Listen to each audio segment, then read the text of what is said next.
Ang kaligtasan po napakalaga. Kaya kayo ililigtas ng Diyos, alam niyo mga kaibigan. Kaya po tayo ililigtas ng Diyos. Meron po kasing panganib Yes. na darating. Mabutit, basahin natin yung panganib na yun, Brother Aljo. Ito mga kaibigan at mga kapatid. Kasi ang sabi ni Pablo, Hindik-hindik po yun eh. ibig niya lahat ng tao maligtas eh. So ayaw niya mapahamak ang tao.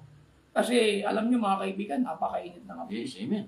Dapat sa talata na yun, dyan tayo maligtas, Brother Aljo. At dahil sa mainit ang apoy, ayaw maranasan ng Diyos Yes. na tayo ay mapunta roon. Hallelujah. Mga kaibigan. Pero, hindi po natin masisisi ang Diyos kung ayaw naman ng tao lumapit sa Diyos.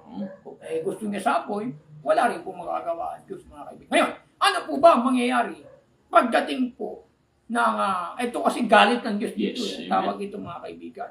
So, ang galit ng Diyos, pagka ang Diyos po nagalit, wala pong makakapigil na sino. Pakinggan niyo po. Sa 2 Pedro 3, at ang versikulo po ay 10. Ito po mga kaibigan, hindi po magpapaalam ang Diyos pag dumating siya. Yes, amen. Para itong magnanakaw. Sabi ito, datapwat darating ang araw ng Panginoon na gaya ng magnanakaw, na ang sangkalangitan sa araw na iyan ay mapaparang, Bigla. nakasabay ng malaking ugong, at ang mga bagay sa langit ay mapupugnaw sa matinding init, at ang lupa at ang gawang nasa lupa ay pawang masusunog. Makikita natin pasto, no? Hallelujah. Sa lindol pa lang takot na ang tao eh. Oo. Makita niyo mga kaibigan, sa Canada, lumindol, sa Taiwan, lumindol. Sa lindol pa lang, takot na ang tao.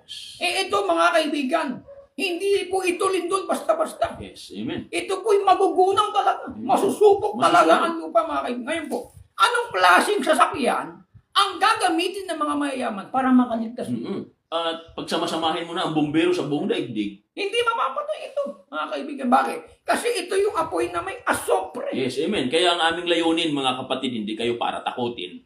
Kundi tiyakin natin na sa araw na yaon, dyan tayo maliligtas.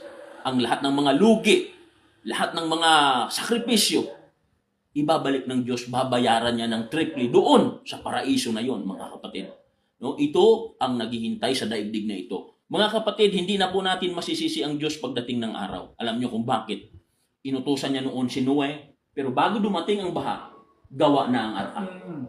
Ngayon, bago dumating ang araw na yon, ang dugo ay nabuhos na sa krus. Kailangan natin sampalatayanan, mga kapatid. Dahil hindi natin matatakasan ang nakaumang na yan na dilubyo sa buhay at sa daigdig na ito.